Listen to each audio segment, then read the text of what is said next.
పేట వందనాలండి. మరి good Friday రోజున మనము తిరిగి కలుసుకునే అవకాశం దయచేసినందుకు ప్రభుకు వందనాలు. మరి కూడి వచ్చిన ప్రతి ఒక్క బిడ్డకు వందనాలు. ఆన్లైన్లో చూస్తున్న ప్రతి ఒక్క బిడ్డకు వందనాలండి. మరి ఈరోజు మనము ఈ 40 డేస్ ఫాస్టింగ్ ప్రేయర్ చేస్తున్నాం కదా. అంటే కొంతమంది చేస్తున్నారు, కొంతమంది చేయట్లేదు. మరి 40 డేస్ ఫాస్టింగ్ ప్రేయర్స్ మరి ఈరోజు గుడ్ ఫ్రైడే అండి.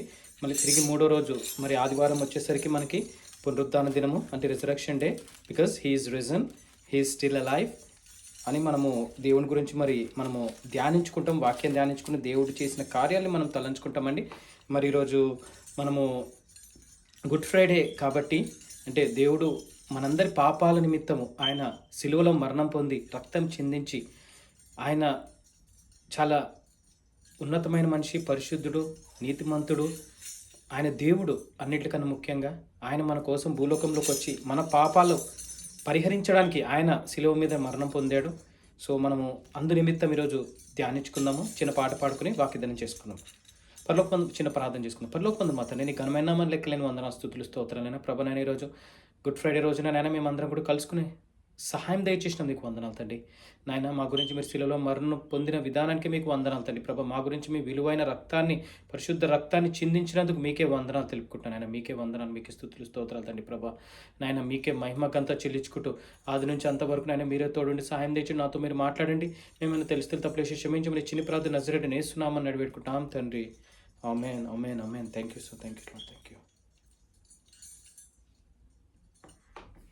చిన్న పాట పాడుకుందామండి. మనము యేసు రక్తము పాట పాడుకుందాము. యేసు రక్తము రక్తము రక్తము, యేసు రక్తము రక్తము రక్తము, అమూల్యమైన రక్తము, నిష్కలంకమైన రక్తము. యేసు రక్తము రక్తము రక్తము, ప్రతి ఘోర పాపమును కడుగును మన యేసయ్యా రక్తము. ప్రతి ఘోర పాపమును కడుగును మన యేసయ్యా రక్తము. బహు దుఃఖములో మునిగెనే, చెమట రక్తముగా మారెనే.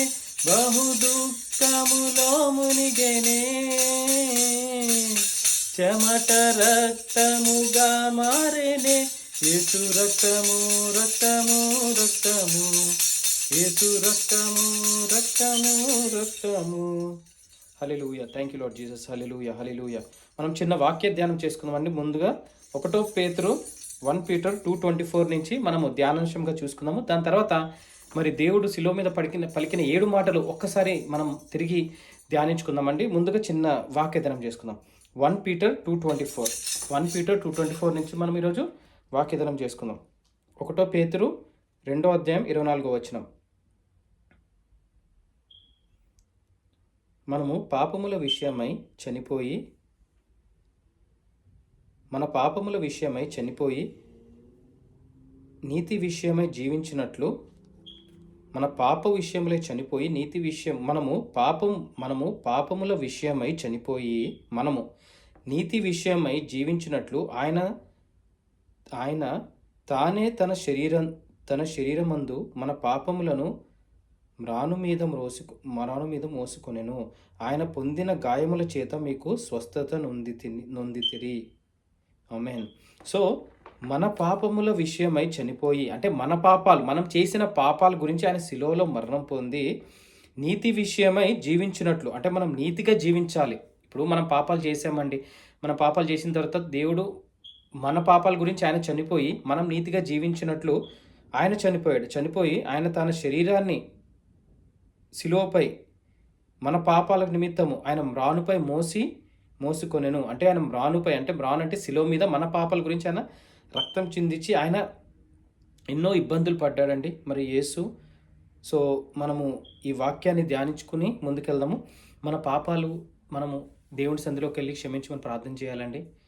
ఇప్పుడు దాకా మనం మానవ రూపిగా ఎన్నో పాపాలు చేసి ఉంటాం. ఇప్పుడు దాకా ఇక ముందు మనం చేయొద్దు అని మనము దేవునితో ఒక నిబంధన చేసుకుని ప్రార్థనలో దేవుని సన్నిధిలోకి వెళ్ళి, ప్రభా మేము ఇంకా పాపాలు చేయి, మమ్మల్ని క్షమించండి, ఇప్పుడు దాకా చేసిన పాపాలన్నీ కూడా యేసు నామంలో క్షమించమని కోరుతున్నానని మనం ప్రార్థన చేసుకుంటే దేవుడు తప్పకుండా క్షమిస్తాడండి. అదేవిధంగా మనం నీతిమంతులుగా కూడా మనం జీవించాలని దేవుడి కోరిక. మనం నీతిమంతులుగా జీవిస్తే ఆయన ఎంతో సంతోషిస్తాడు. పరలోకమందున్న తండ్రి మరి మనం చేస్తున్న కార్యాలు, మనం చేస్తున్న పనులు బట్టి, మనం ఉంటున్న అన్నిటిని బట్టి ఆయన ఎంతో సంతోషిస్తాడని చెప్పి మరి వాక్యం సెలవిస్తుండండి. మరి వాక్యము దేవుడు దీవించునుగాక. మరి మనం నెక్స్ట్ 7 మాటలు, సిలువలో పలికిన 7 మాటలు ఒకసారి చూసుకుందామండి. మనము ముందుగా మొదటి మాట లూకాసు సువార్త 23:34. లూకాసు సువార్త 23:34 ఒకసారి చూసుకుందాం. లూకాసు సువార్త 23:34. యేసు, తండ్రి వీరేమి చేయుచున్నారో వీరెరుగరు గనుక వీరిని క్షమించుమని చెప్పాను. సో మొదటి మాట ఏంటంటే, తండ్రి వీరు ఏం చేయుచున్నారో వీరు ఎరుగరు కనుక వీరిని క్షమించమని చెప్పాను. అంటే మొదటి మాట ఎందుకు పలికాడంటే, వాళ్ళు మరి ప్రభుని చూసి హేళన చేస్తూ ఆయన వస్త్రాలని చించి ఆయన ముందు శిలలో వేసిన తర్వాత, శిలో మీద దేవుడిని ఉంచిన తర్వాత సో ఆయన ఎంతో ఇబ్బందులు పెడుతుంటే మరి దేవుడు వీరిని క్షమించండి ప్రభు అని తండ్రిని వేడుకుంటున్నాడు. ఎందుకంటే నేను కుమారుడు రూపంలో వచ్చాడు కాబట్టి, పరలోకం నుంచి భూలోకంకి కుమారుడు రూపంలో తిరిగి జన్మించి వచ్చాడు కాబట్టి ఆయన తండ్రిని మరి ప్రార్థిస్తున్నాడు. అంటే మనకి చెప్తున్నాడు, మనం ఏ విధంగా అయితే మనల్ని బాధ పెట్టే వాళ్ళని, ఇబ్బంది పెట్టే వాళ్ళని మనం ఎలా క్షమించాలి, మనకి అంత దీన హృదయం కలిగి ఉండాలని చెప్పి మరి మొదటి మాట మనకి సెలవిస్తుంది. సో తండ్రి వీరు ఏం చేయొచ్చునో వీరు ఎరుగరు కనుక వీరిని క్షమించమని చెప్పారు. నెక్స్ట్ సెకండ్ మాట వచ్చేసి అదే లూకాసు సువార్త 23:43 వచనంలో చూసుకుందాం. 23:43. నేడు నీవు నాతో కూడా పరదైసులో ఉందువని నిశ్చయముగా నీతో చెప్పుచున్నాను. అంటే ఆయన యేసుతో పాటు సిలువలో పక్కన 2 దొంగల్ని, రైట్ సైడ్ ఒకరిని, లెఫ్ట్ సైడ్ ఒకరిని. అయితే ఒక దొంగ సరిగ్గా మాట్లాడు, అంటే కొంచెం నవ్వుతో మాట్లాడతాడు, హేళన చేస్తా. కానీ ఇంకో దొంగ ఏంటంటే, ప్రభువా మీరు నన్ను గుర్తు చేసుకోండి అని అంటే అంత బాధపడి, ప్రభువా నన్ను గుర్తు చేసుకోండి ప్లీజ్ అని అడిగినప్పుడు, నేడు నీవు నాతో కూడా పరదేశంలో ఉండు అని నిశ్చయముగా నీతో చెప్పుచున్నాను నేను. అంటే పరదేశంలో నువ్వు నాతో కూడా ఉంటావని చెప్పి ఆ దొంగతో మరి ప్రభు మాట సెలవిచ్చాడు. ఇది సెకండ్ మాట. మూడో మాట వచ్చేసి యోహాను 19:26-27. యోహాను 19:26-27. యేసు తన తల్లియు తాను ప్రేమించిన శిష్యుడును దగ్గర నిలుచుండుట చూచి, అమ్మా ఇదిగో నీ కుమారుడు అని తన తల్లితో చెప్పాను. తర్వాత శిష్యుని చూచి, ఇదిగో నీ తల్లి అని చెప్పాను. సో ఇది మూడో మాట ఏంటంటే, ఇదిగో నీ తల్లిని చూసి, అమ్మ ఇదిగో నీ కుమారుడు, తన శిష్యుడు అంటే యోహాను. అదేవిధంగా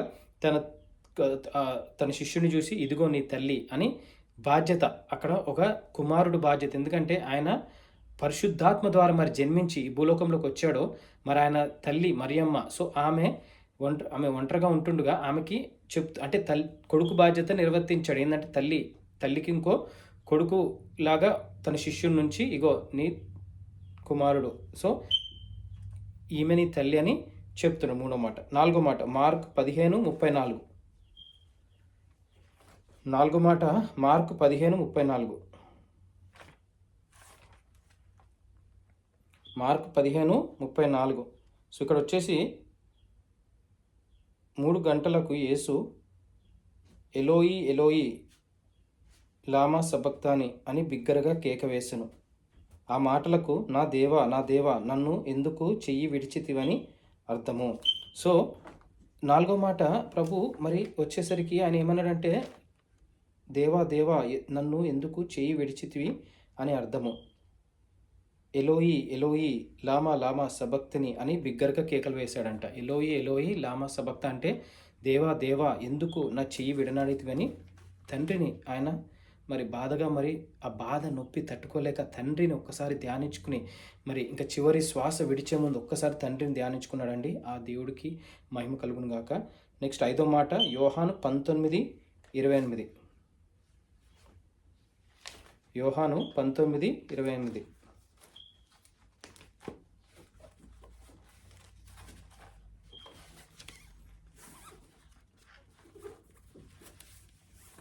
యోహాను 19:28. అటు తర్వాత సమస్తమును అప్పటికి సమాప్తమైనదని యేసు ఎరిగి, లేఖనం నెరవేరినట్లు నేను దప్పికొనుచున్నాను నేను దప్పికొనుచున్నాను. ఐఎమ్ థర్స్ట్ అంటే ఇంకా లేఖనం నెరవేరాలని చెప్పి అప్పటికి అన్నీ అయిపోయిన తర్వాత ప్రభు ఐఎమ్ థర్స్టీ అని సెలవిచ్చాడు. అంటే ఐఎమ్ థర్స్టీ ఫర్ కొంచెం దాహం వేస్తుందని ఆయన మాట సెలవిచ్చాడు. నెక్స్ట్ 6వ మాట యోహాను 19:30. యేసు ఆ చిరక పుచ్చుకొని సమాప్తమైనదని చెప్పి తల వంచి ఆత్మను అప్పగించెను. సో 6వ మాట ఏంటంటే తర్వాత ఆయన థర్స్ట్ అనగానే వాళ్ళు చిరక వెనిగర్లో ముంచి మరి ప్రభుకి పెట్టినప్పుడు ఇట్లా నోటి దగ్గర పెట్టినప్పుడు ఆయన యేసు ఆ చిరక పుచ్చుకొని సమాప్తమైనదని తల వంచుకొని ఆత్మను అప్పగించారు. ఇంకా శరీరం ఇంకా చనిపోయింది కాబట్టి ఆత్మని దేవుడు మరి అప్పగించాడని చెప్పి మరి వాక్యం సెలవిస్తుంది. నెక్స్ట్ లాస్ట్ 7వ మాట Luke 23:46.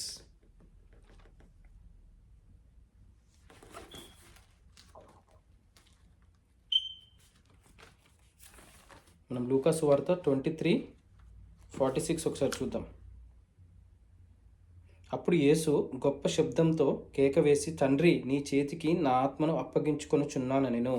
ఇంకా లాస్ట్ మాట గట్టిగా కేక వేసి, తండ్రి నా ఆత్మను నీకు అప్పగించుకొనుచున్నాను నేను అని లాస్ట్ మాట చెప్పేసి మరి ప్రభు మరి ఈ భూలోకం నుంచి మరి పరలోకంలోకి వెళ్ళిపోయాడండి. మరి 7 మాటలు దేవుడు మరి ఎందుకు పలికాడంటే మనందరి గురించి అండి. మనం ఈ మాటలు ధ్యానించుకుని మరి పునరుద్ధాన దినం గురించి మనం వెయిట్ చేద్దామండి. He is risen, yes he is still alive అని మనం సండే నేర్చుకుందాము. మరి ఈరోజు గుడ్ ఫ్రైడే రోజు మరి వాక్యం దేవుడు దీవించును గాక. చిన్న ప్రార్థన చేసుకుని ముగించు. పరలోకమందు మా తండ్రి ఘనమైన నామమున లెక్కలేని వందనాలు స్తుతులు స్తోత్రాలైనా ప్రభా, ఈ గుడ్ ఫ్రైడే రోజున నాయన మా అందరితో మీరు మాట్లాడారు వాక్యం ద్వారా 7 మాటలు. అదేవిధంగా నాయన మేము చేసిన తప్పులకి మీ స్థితిలో మరణం పొందారు తండ్రి. ఎందుకంటే మీరు నీతిమంతులు, మమ్మల్ని నీతిమంతులుగా తీర్చిదిద్దడానికి నాయన మీకు వందనాలు తండ్రి. ఆ విధంగా మమ్మల్ని మలుస్తున్నందుకు వందనాలు తండ్రి ప్రభా. ప్రతి ఒక్క బిడ్డకి నాయన మీ మెండైన దీవెనలు దయచేస్తూ మీకు వందనాలు తండ్రి. ప్రతి ఒక్క బిడ్డకు మీ తోడు నీడ దయచేయండి. మన నాయన మేము తిరిగి పునరుత్థాన దినం రోజు నాయన కలుసుకుని మిమ్మల్ని ధ్యానించుకుని మీ వాక్యాన్ని ధ్యానించుకుని ముందుకు కొంచెం కోరుకుంటూ చిన్ని ప్రార్థన నజరేయుడు యేసు నామమున పెట్టుకున్నాం తండ్రి. అందరికీ shalom. Have a great day. Thank you.